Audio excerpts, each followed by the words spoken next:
Hello students, we have done rank and nullity of linear transformation T. Rank means dimension of range of T and nullity means dimension of null space of T or kernel of T. Now we are doing some questions, some examples based on this concept, rank and nullity of linear transformation. Let us see. The first example, T from R2 to R3 is a linear transformation defined by T x1 x2 is equal to x1 minus x2, x2 minus x1 minus x1. देखा हमने x1 x2 to tuple है और dot pair है क्योंकि R2 है, यहाँ से उठाया गया है ये R3, यहाँ पे 3 टपल है. देखो ऐसे इसकी इमेज दी हुई है. This is given to you. T is a linear transformation defined by this. You have to find the null space, you have to find the range of T, and also you have to find the dimension of null space of T, and you have to find the dimension of range of T, and then you have to prove that dimension of null space of T plus dimension of range of T means rank plus nullity is equal to dimension of the domain. Dimension of R2 means it is equal to 2. ये आपने prove करना है. तो देखो null space कैसे define होता है. Null space is equal to U belongs to R2. U एक एलिमेंट उठाया यहाँ से R2 से such that TU is equal to 0. 0 कहाँ जाएगा? 0 जाएगा R3 में, ये वाला 0 वेक्टर R3 में. तो U मैंने कहाँ से लिया? U कैसा दिखाई देगा? x1 x2 के फॉर्म में. U x1 x2 belongs to R2. Let U belongs to null space of T be arbitrary. एक मैंने arbitrary एलिमेंट उठाया यहाँ से, ठीक है. बाय डेफिनेशन क्या होगा? U null space of T का एलिमेंट है तो बाय डेफिनेशन क्या होगा? TU is equal to 0, right. TU क्या है? x1 x2 is equal to 0. x1 x2 क्या है? x1 minus x2, x2 minus x1 और minus x1 is equal to 0. 0 क्या है? ये 0 belongs to R3. 0 belongs to R3 means 3 tuple के form में होगा. इसका मतलब आप यहाँ से देख सकते हैं x1 minus x2 is equal to 0, x2 minus x1 is equal to 0, minus x1 is equal to 0. Solving this you will get x1 is equal to 0, x2 is equal to 0. देखो बिल्कुल क्लियर दिख रहा है. x1 is equal to 0, x2 is equal to 0. तो आपने जो u उठाया था, जो u आपने x1 x2 लिया था, वो क्या है? 0 0 वेक्टर है. 0 0 वेक्टर है means null space of T में एक ही वेक्टर है, दैट इज 0 वेक्टर. तो जो 0 वेक्टर होता है उसमें डायमेंशन क्या है? 0 ली जाती है. ये 0 वेक्टर है तो डायमेंशन इसकी आ जाएगी 0, नल स्पेस ऑफ T की. अब हमें निकालना है range of T. Range of T कैसे निकालेंगे? रेंज ऑफ T की डेफिनेशन लिखेंगे. हर क्वेश्चन में हमने सेम ऐसे ही करते जाना. रेंज ऑफ T कैसे निकालेंगे? Let y belongs to R3. यहाँ से y एक एलिमेंट उठाया, then y belongs to R3, then there exist x belongs to R2, y belongs to R3. या हम कह सकते हैं कि y जो है ये हम R3 का एलिमेंट लें, R3 की बजाय, क्योंकि R3 तो डोमेन है. y हम RT से लें तभी ये ऑन2 की बात कर सकते हैं ना. तभी देखो y belongs to RT, तभी हम कह सकते हैं कि इसके कॉरस्पॉन्डिंग रेंज का एलिमेंट उठाया है. तभी कह सकते हैं कि there exist x belongs to RT such that Tx is equal to y. Such that Tx is equal to y means y is equal to T. ये जो एलिमेंट क्या है? ये x1 x2 है, ठीक है. तो y is equal to T x1 x2. तो पहले हम x1 रेंज के लिए x1 x2 को ऐसे लिखते हैं. x1 x2 can be written as x1 1 0. मैं स्टैंडर्ड बेसिस निकाल रही हूँ R2 के, तो प्लस x2 0 1 ऐसे लिख सकते हैं. देखो इसको और इसको हम E1 लिख सकते हैं, इसको E2 लिख सकते हैं, where E1 and E2 are the standard basis of R2। तो अब ये आपका क्या था, x1 x2, ये x है या u है, कुछ भी ले लो आप, इसको u ले लो, then there exist some x ले लो, let x belongs to R2। तो tx मतलब t of x1 x2 is equal to, यहाँ भी आप t अप्लाई करेंगे, t x1 E1 plus t x2 E2, combine पे करके फिर अलग अलग कर सकते हैं, x1 t E1 plus x2 t E2, ये कर सकते हैं। अब t E1 क्या होगा, t E1 हम निकाल लेते हैं साइड पे, t E1 क्या है 1 0, इसमें डालो आप 1 0, या डायरेक्ट भी यहाँ पे लिख सकते हो आप 1 0, फर्स्ट 1 है और ये 0 है, तो 1 माइनस 0, 0 माइनस 1 और माइनस 1, तो ये हो जाएगा आपका 1 माइनस 1 माइनस 1, t E2 मतलब 0 1, ये x1 minus x2, 0 minus 1, 1 minus 0 और 0 मतलब माइनस 1 1 और 0, तो t E1 आपका हो गया 1 माइनस 1 माइनस 1 और x2 जो x2 के साथ t E2 माइनस 1 1 0, ये हो गया t x1 x2, ये आ गया आपका x1 और x2। तो अब हमने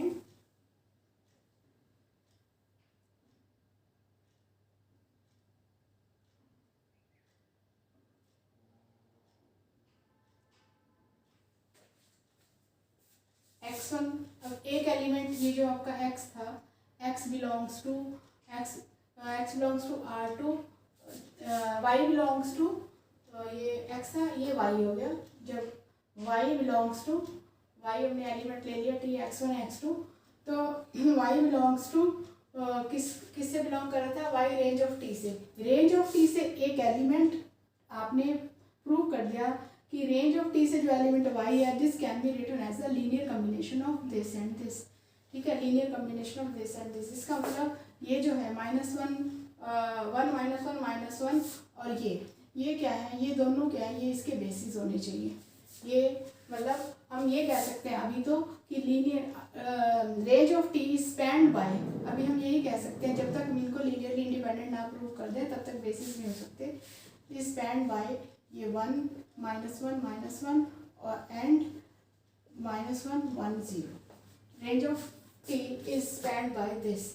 अब हम इनको लीनियरली इंडिपेंडेंट प्रूव करेंगे, तो लीनियरली इंडिपेंडेंट प्रूव करने के लिए हम इनको ऐसे लिख सकते हैं, इनका लीनियर कम a और b हम f से लिख सकते हैं, let for a b belongs to f, a 1 minus 1 plus b -1 1 0 is equal to 0, linear combination 0 ले लेंगे, अगर a और b 0 आ गए तो लीनियर इंडिपेंडेंट है, तो फिर ये इसके बेसिस हो जाएंगे रेंज ऑफ t के, नहीं तो नहीं है।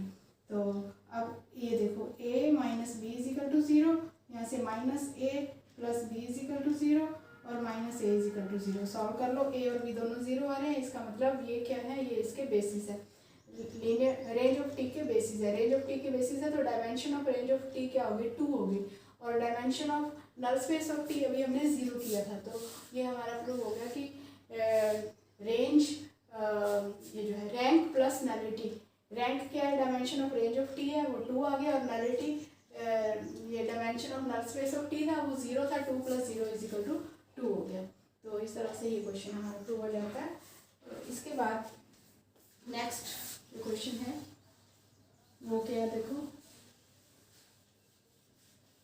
नेक्स्ट ये ऊपर लिखा है मैंने, फाइंड, इसमें आपको लीनियर ट्रांसफॉर्मेशन फाइंड करनी है। अभी तो आपको लीनियर ट्रांसफॉर्मेशन गिवन थी ना कि Tx1 x2 is equal to, इस फॉर्म में लीनियर ट्रांसफॉर्मेशन गिवन थी। इसमें क्या कि आपको लीनियर ट्रांसफॉर्मेशन फाइंड करनी है, और ये जो बेसिस है इसके range of T spanned by this, ये आपको बेसिस गिवन है रेंज ऑफ टी के, और ये आपने लीनियर ट्रांसफॉर्मेशन फाइंड आउट करनी है, निकालनी है। तो आप क्या करेंगे, उसी तरह से, क्योंकि रेंज ऑफ टी आपको गिवन है तो इसी की हेल्प लेते हैं हम। तो रेंज ऑफ टी की डेफिनेशन लिख लेते हैं। रेंज ऑफ टी का मतलब क्या है, all those T U such that U belongs to, क्या आ जाएगा, R3 आ जाएगा। यू बिलोंग्स टू R3, यहाँ से उठाएंगे तो हम यू ले लेते हैं, x1 x2 x3 की फॉर्म में होगा, 3 डबल की फॉर्म में होगा ना।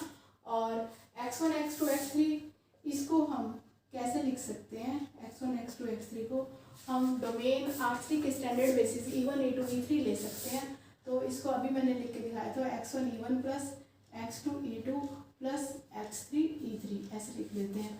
तो अब हम दोनों तरफ t लगा देते हैं, इधर भी t अप्लाई कर दिया, इधर भी t अप्लाई कर दिया, क्योंकि t of x1 x2 x3 he range है और हमें निकालना भी यही है।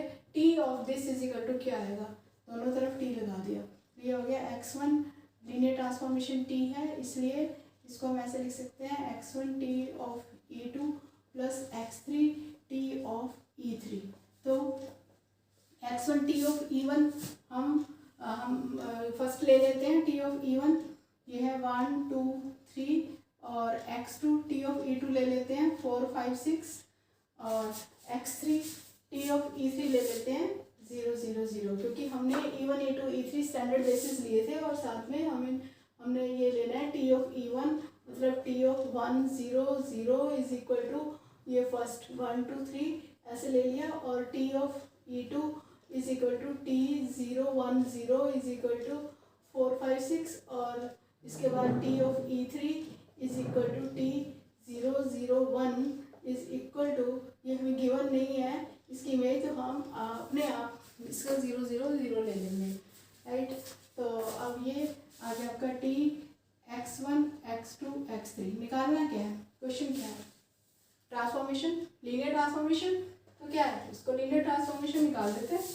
ये first x1 plus 4x2 first हो गया, 2x1 plus 5x2 second element हो गया, और थर्ड एलिमेंट हो गया 3x1 प्लस 6x2। बस ये R3 टू R3 है, तो इधर भी 3 टपल है, ये आपका आंसर हो गया, लीनियर ट्रांसफॉर्मेशन टेबल निकाल लें। और अब इसके बाद नेक्स्ट जो क्वेश्चन कर रहे हैं वो फर्स्ट क्वेश्चन की तरह है जो अभी हमने फर्स्ट किया था,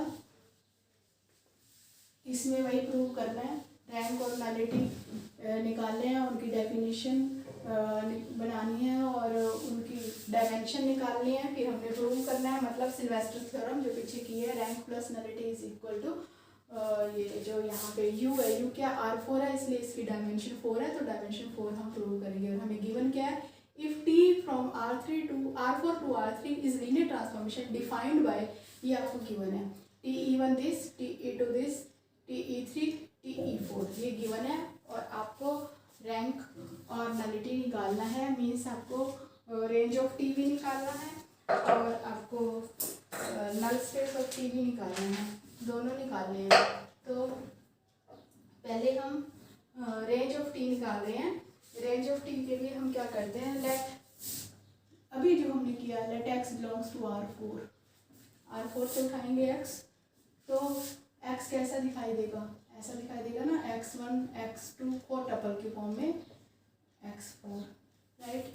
अब इसको कैसे लिखेंगे, इसको लिख सकते हैं x1 E1 plus x2 E2 plus x3 E3 plus x4 E4, where E1 E2 E3 E4 are the standard basis and t of E1 is this, ये सब आपको दिया हुआ है, ठीक है। तो क्योंकि रेंज ऑफ टी ये आपको क्या है, टी E1 ये सारे रेंज ऑफ टी के एलिमेंट्स हैं, रेंज ऑफ टी के एलिमेंट्स हैं T E1 T E2 T E3 और टी E4। तो अब हम क्या करते हैं, हम लिखते हैं कि let y belongs to range of T, y belongs to range of T, then there exist some x belongs to R4 such that x is equal to such that tx is equal to y, tx is equal to y। तो ये x है ना, तो इस पे मैं tx ले लेती हूँ, y is equal to y any element किसका लिया है आर टी। अब इसको लीनियर कॉम्बिनेशन लिख देंगे, इसका लीनियर कॉम्बिनेशन लिख देंगे y x1, इसके ऊपर t लगाया, t लगाएंगे, t लगा दिया, t e1 plus x2 e2 plus x3 e3 plus x4 e4, तो वही x1 t e1 आ जाएगा प्लस x2 t e2 आ जाएगा प्लस x3 t e3 आ जाएगा प्लस x4 t e4, जो अभी तक हम क्वेश्चंस में कर रहे हैं। x1 t e1 दिया हुआ है आपको, लिख लो 1 1 1 प्लस x2 t e2 दिया हुआ है, ये है 1 minus 1 1 plus x3 t e3 भी गिवन है आपको 1 0 0 प्लस x4 t e4 भी गिवन है 1 0 1। ठीक है, तो अब ये जो y है मतलब y belongs to RT, it is written as the linear combination of these vectors। linear combination of ये 4 vectors का linear combination दिया हुआ है, ये RT range of t, y कहाँ से उठाया है RT से, और any element यहाँ से जो उठाया है that is the linear combination of 4 vectors।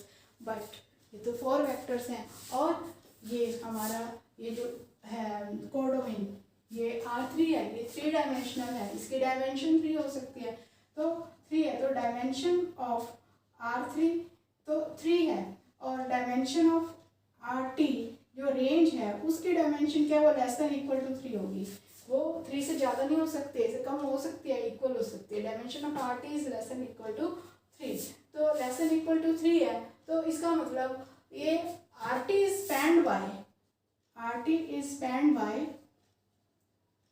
Bye these 4 vectors। ये जो 4 vectors हैं te1 te2 te3 te4, RT is spanned by these 4 vectors, लेकिन इनमें से जो 3 vectors लीनियरली इंडिपेंडेंट होंगे वही इसके बेसिस होंगे, और तभी हम डायमेंशन सेट कर सकते हैं। तो इनमें से एनी 3 vectors क्या है लीनियरली इंडिपेंडेंट है। हम बारी बारी से चेक करेंगे, पहले हम फर्स्ट सेकंड थर्ड ले लेते हैं, इनको चेक करते हैं क्या लीनियरली इंडिपेंडेंट है। लीनियरली इंडिपेंडेंट के लिए हम ए बी सी के साथ इनको लिखते हैं। अभी मैंने पिछले क्वेश्चन में भी चेक करके दिखाया था कि कैसे फर्स्ट क्वेश्चन में लीनियरली इंडिपेंडेंट चेक करते हैं। अब इसको हम सॉल्व करेंगे। देखो a plus b plus c is equal to 0, फिर a minus b is equal to 0, फिर a plus b is equal to 0। देखो यहाँ से ऐड करते हैं, ये कैंसिल हो जाएगा, 2a is equal to 0, a is equal to 0, अब a इज इक्वल टू 0 डालो, b is equal to 0, a b 0 डाले, c 0, तो यहाँ से a is equal to 0, b is equal to 0 और c इज इक्वल टू 0 आ गया। इसका मतलब these 3 are linearly independent, it means these 3 form the basis of RT। RT के बेसिस हैं ये 3, तो इसका मतलब क्या है कि जो 3 वेक्टर्स हैं वो RT के बेसिस हैं। तो इसका मतलब क्या है कि डायमेंशन ऑफ RT क्या है, हमने ये प्रूव कर दिया। डायमेंशन ऑफ RT क्या है, dimension of RT is equal to 3। Dimension of RT is equal to 3 means rank is equal to 3, rank of this linear transformation T is equal to 3। ये हमने निकाल लिया। अब हमें क्या निकालना है, नल स्पेस ऑफ T, और ये देखना है कि उसमें कितने वेक्टर्स हैं। नल स्पेस ऑफ T में उसकी डायमेंशन क्या है, जितने वेक्टर्स होंगे उतनी उसकी डायमेंशन होगी। तो नल स्पेस ऑफ T के लिए भी आपको यही सब कुछ करना है। उसमें हम क्या करेंगे, नल स्पेस ऑफ T की जब आप डेफिनेशन लिखते हो, देखो नल स्पेस ऑफ T की आप डेफिनेशन लिखते हो, क्या होगी नल स्पेस ऑफ T, ठीक है, ये होता है नल स्पेस ऑफ T, वो सारे element U belongs to R4 such that TU is equal to 0, U belongs to R4। चलो मैं x ले लेती हूँ, यहाँ पे हम x ऑलरेडी ले रहे हैं तो मैं x ले रही हूँ, तो Tx is equal to 0, तो x belongs to R4, तो x प्लस x, ये x belongs to मैंने R4 लिया है, ठीक है। अब रेंज ऑफ T की बात नहीं करते हैं इसमें हम, अब हम यहाँ बात करते हैं let x belongs to null space of T। null space of T तो Tx is equal to 0, जो ये y चल रहा था ना, ये Tx is equal to 0 चलेगा, ये Tx is equal to 0 हो गया। अब Tx is equal to 0 हो गया, तो ये जो हमारा RT चल रहा था, ये इसको निकाल देते हैं, ये इक्वल टू 0 हो गया। 0 का मतलब क्या होगा, 0 0 0 और 0 0 0 हो गया, ये 0 है तो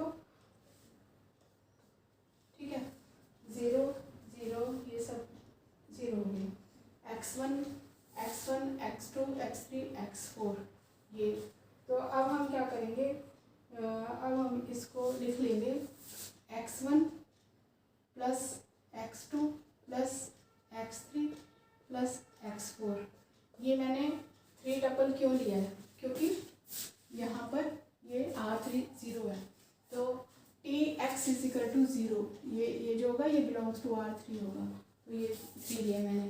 तो ये मैंने ऐसे लिखा this x1 plus x2 plus x3 plus x4 is equal to, और दूसरा जो होगा x1 माइनस x2 ये साथ के साथ मैं 0 भी लिखती जाती हूँ, this is equal to 0। Compare कर रहे हैं, देखो इसको मैंने 0 लिख दिया, कंपेयर कर रहे हैं, फर्स्ट इसके साथ कंपेयर हो गया, फिर सेकंड एलिमेंट x1, यहाँ से x1 सेकंड उठाओ माइनस x2, और फिर x1 माइनस x2, और उधर से x3 0 है और x4 भी 0 है, दिस इज इक्वल टू 0। फिर यहाँ से x1 थर्ड उठा रहे हैं, x1 प्लस x2 और plus x4 is equal to 0। ठीक है, अब आपको सॉल्व करना है। देखो x1 x2 x4, x1 x2 x4, ये इसमें से माइनस कर दें, फर्स्ट में से अगर थर्ड माइनस कर दें 1 माइनस 3, वैसे आप ये खुद सॉल्व कर सकते हैं, चलो मैं थोड़ा सा कर देती हूँ। तो x3 इज इक्वल टू 0 आ जाएगा आपके पास, और यहाँ से आ गया आपके पास, यहाँ से x1 is equal to x2, तो x1 is equal to x2 आ गया, और x3 इज इक्वल टू 0 आ गया। इसको और सॉल्व करेंगे, x1 is equal to x2 आ गया, x3 इज इक्वल टू 0 आ गया। देखो x1 is equal to x2 डाल दूँ मैं, अगर यहाँ पे यहाँ डालो चाहे यहाँ डालो, तो यहाँ पे x4 आ जाएगा। x1 is equal to x2, मतलब x1 x2 की जगह भी मैं x1 डाल देती हूँ, और x3 0 है, plus x4 is equal to 0, तो x4 is equal to minus 2x1 आ गया। अब x4 माइनस 2x1 है, तो इसमें मैं क्या करती हूँ, इस सारे में x1 को x1 लिख रही हूँ, और x2 को भी x1 लिख रही हूँ, और x3 वाला 0 है, और x4 को भी मैं माइनस 2x1 लिख रही हूँ। तो इस तरह से ये x1 कॉमन लेकर 1 1 0 माइनस 2 ये वेक्टर बन जाएगा आपका। ठीक है, तो नल स्पेस ऑफ टी में आपके पास एक सिंगलटन वेक्टर आ गया। मैंने एलिमेंट कहाँ से लिया था, नल स्पेस ऑफ टी से उठाया था x, तो x आपका ये वेक्टर आ गया, ये वाला। तो नल स्पेस ऑफ टी में एक सिंगलटन वेक्टर आ गया। जब सिंगलटन वेक्टर होता है तो that is always linearly independent, क्योंकि लीनियरली डिपेंडेंट कैसे चेक करते हैं, first is the linear combination of, second तो लीनियरली डिपेंडेंट होते हैं, या अकेला सिंगल होता है तो सिंगल इज लीनियरली इंडिपेंडेंट। तो ये लीनियरली इंडिपेंडेंट है, तो नल स्पेस ऑफ टी की जो डायमेंशन होगी वो क्या होगी, दिस इज इक्वल टू 1 होगी डायमेंशन। और हमने अभी dimension of range of T किया था, वो हमारे आई थी 3 आई थी, और डायमेंशन ऑफ ये R4 ये क्या है 4 है, तो 3 + 1 4, तो ये rank plus nullity is equal to 3 + 1 is equal to 4 आ गया। इस तरह से आपका प्रूव हो जाता है। एक और लास्ट क्वेश्चन हम करेंगे इसके बाद।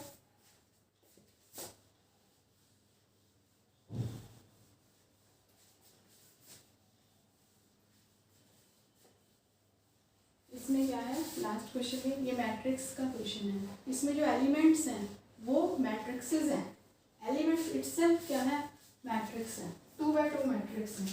तो ये लिखा है आपके पास, क्वेश्चन है late V be the vector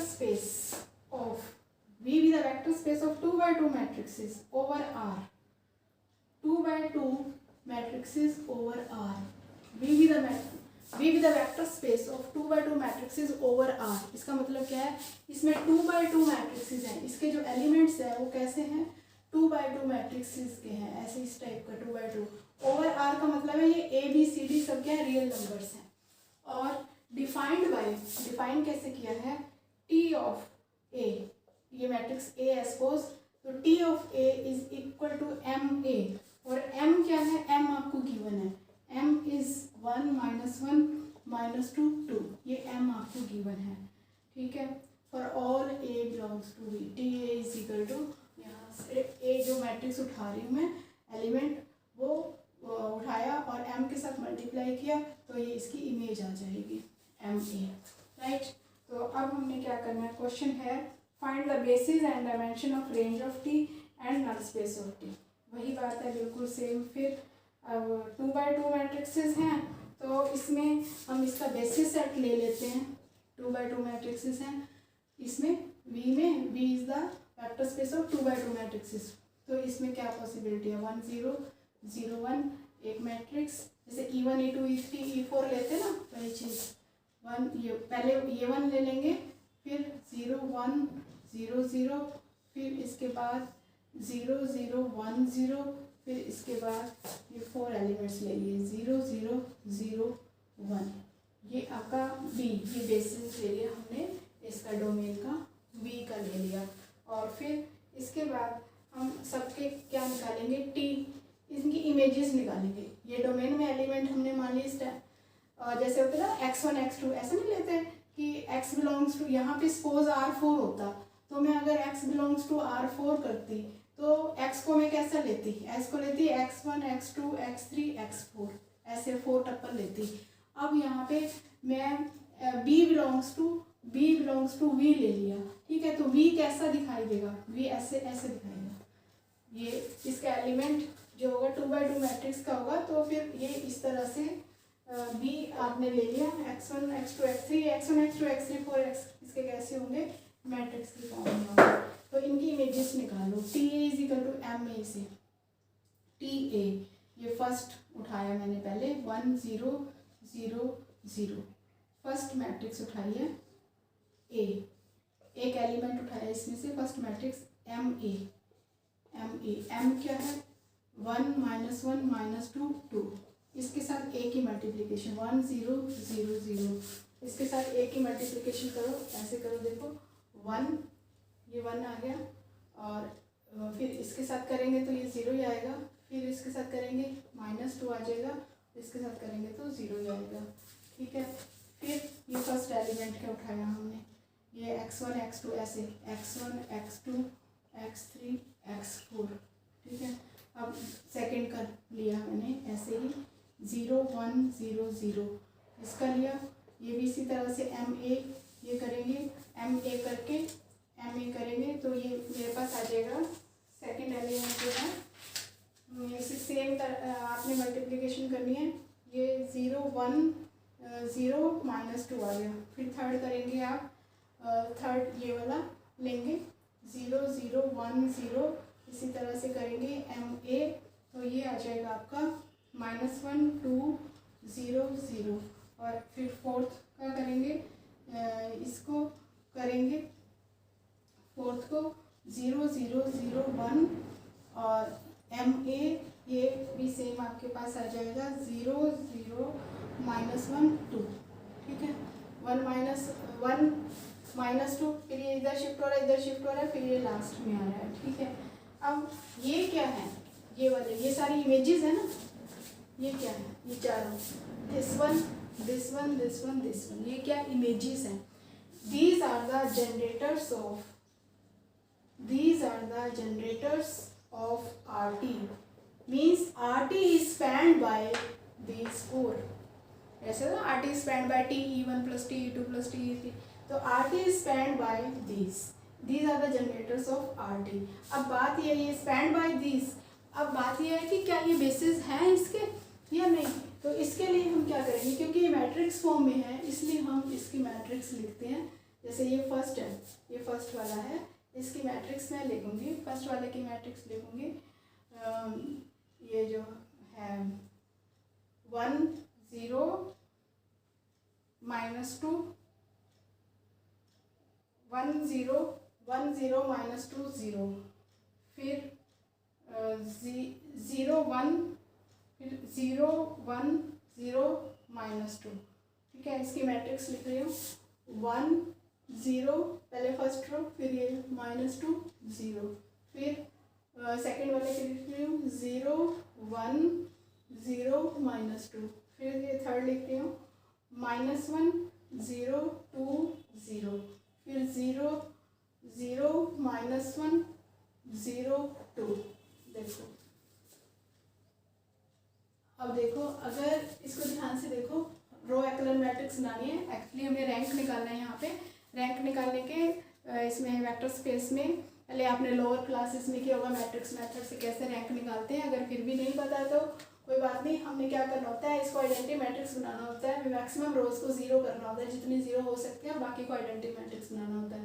देखो अब ये ध्यान से देखो, फर्स्ट और थर्ड को अगर ऐड करते हैं, R3 + R1 कर देती हूँ और R3 + R1 कर देती हूँ। देखो R3 में ये और R4 में R2 ऐड कर देती हूँ, तो क्या बनेगा ये देखो 1 0 -2 0 0 1 0 -2। फर्स्ट को मैंने थर्ड में ऐड करना है, फर्स्ट को थर्ड में ऐड किया 0 0 0 0 हो गया। ऐसे ही सेकंड को फोर्थ में ऐड करना है, तो ये भी 0 0 0 हो गया। तो इसलिए इसका रैंक क्या हुआ, इसका रैंक हुआ 2, इसका रैंक हुआ 2। तो रेंज ऑफ टी जो है, रेंज ऑफ टी उसकी डायमेंशन हो गई, dimension of range of T क्या हो गई, ये 2 हो गई, डायमेंशन ऑफ रेंज ऑफ 2। अब हमने इसके बाद निकालना है नल स्पेस। हम इसका नल स्पेस निकालना है। नल स्पेस के लिए फिर नल स्पेस की डेफिनेशन यूज़ करेंगे। नल स्पेस के लिए नल स्पेस की डेफिनेशन, तो नल स्पेस की डेफिनेशन क्या होती है, उस डेफिनेशन से ही हमारा आगे डायमेंशन निकल आती है। तो डेफिनेशन क्या है, T from V to V है ये, और नल स्पेस की definition defined by T A is equal to M A, ऐसे है। और नल स्पेस की डेफिनेशन क्या होती है, all those u belongs to U such that T u is equal to 0, ठीक है, such that T u is equal to 0। हमने यहाँ से अब एक एलिमेंट उठा लिया, यहाँ से एक एलिमेंट उठाया, लेट जो ए मैट्रिक्स है, तो ये जो मैट्रिक्स है ए, मैट्रिक्स ए उठाई है, मतलब यहाँ पे नल स्पेस ऑफ टी की डेफिनेशन क्या बनेगी, यहाँ पे नल स्पेस ऑफ टी की डेफिनेशन बनेगी all those a belongs to b such that T A is equal to 0। यहाँ पे ये डेफिनेशन बनेगी। तो मैंने a element let a is equal to एक एलिमेंट उठा लिया ए बी सी डी, ठीक है। अब टी ए निकालो, टी ए क्या होता है, एम ए, ठीक है। एम है इसका -1 1 -1 -2 2, इसके साथ ए मल्टीप्लाई करो, ए बी सी डी, इसके साथ ए मल्टीप्लाई किया आपने, तो ये आ गया आपका ए माइनस सी, ए माइनस सी, और यहाँ पे आ गया -2a + 2c, b minus D, और -2b + 2d, ये आ गया। अब डेफिनेशन क्या कहती है नल स्पेस ऑफ टी की, T A is equal to 0 means this is equal to 0, 0 का मतलब ये मैट्रिक्स होगी 0 मैट्रिक्स। अब ये 0 मैट्रिक्स है, नल मैट्रिक्स है, तो इसमें क्या करते हैं, अब ए बी सी डी की वैल्यूज निकालते हैं, तो क्या करते हैं कॉरस्पॉन्डिंग एलिमेंट्स को इक्वल रख लेते हैं। a minus c is equal to 0, यहाँ से क्या आ जाएगा, a is equal to c आ गया, b minus d is equal to 0, यहाँ से क्या आ गया, b is equal to d आ गया, इनसे भी यही आ रहा है is equal to c, b is equal to d, तो a is equal to c, b is equal to d. इसका मतलब अगर मैं a is equal to c और b is equal to d डाल देती हूँ, a is equal to c और b is equal to d, तो अब ये मेरी मैट्रिक्स क्या बन जाएगी, c a is equal to c, b is equal to d, तो ये मैट्रिक्स बन गई ना। इसमें 2 एलिमेंट्स हैं, तो dimension of null space of T क्या हो गई, ये dimension of null space of T is equal to 2 हो गई। तो अब इसमें एलिमेंट्स कैसे हैं, जो हमने अभी बी लिया था, इसका बी लिया था, सेट लिया था जनरेटर्स, तो उसमें क्या था, एलिमेंट्स कैसे थे, क्योंकि यहाँ पे जो हमने बी लिया था, देखो जो बी लिया था वो इस तरह से मैट्रिक्सेस ली थी, बी हमने बी ऐसे मैट्रिक्सेस ली थी 1 0 0 1 और 0 0 1 0 0 0, और फिर थर्ड ली थी 0 0 1 0, और फोर्थ थी 0 0 0 1। तो अब ये हमने सी और डी, इसमें 2 ही एलिमेंट्स है, तो ये एलिमेंट सी और डी या तो 0 हो सकते हैं या 1 हो सकते हैं। एक element if c is 0 and d is equal to 1, अगर सी 0 है डी 1 है, तो ये ए मैट्रिक्स कैसी बनेगी, ए मैट्रिक्स बनेगी 0 0 1 1, और अगर सी 1 है और डी 0 है, तो ये मैट्रिक्स कैसी बनेगी, फिर ये मैट्रिक्स बन जाएगी 1 1 0 0। इस तरह से ये 2 मैट्रिक्सेस आ जाएंगे। तो ये नल स्पेस ऑफ टी में कितने मैट्रिक्सेस आ गई, ये 2 आ गई ना, तो इसकी डायमेंशन कितनी होगी, 2 होगी। इसको ऐसा इसलिए लिखा है क्योंकि नल स्पेस ऑफ टी किसका सबस्पेस होता है, वी का सबस्पेस होता है, और वी में हमने ये बेसिस लिए थे, ये एलिमेंट्स लिए थे generators.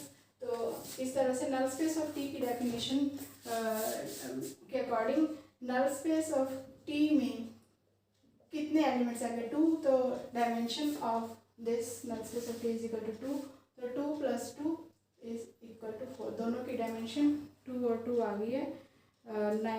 Dimension of null space भी 2 आ गई है, और dimension of range of T भी 2 आ गई है। तो इस तरह से हमने बहुत सारे क्वेश्चंस कर लिए हैं रैंक और नलिटी पर। तो in this way we have done the fundamental theorem of vector space homomorphism, also the Sylvester's theorem, which is rank plus nullity is equal to dimension of U. Thank you.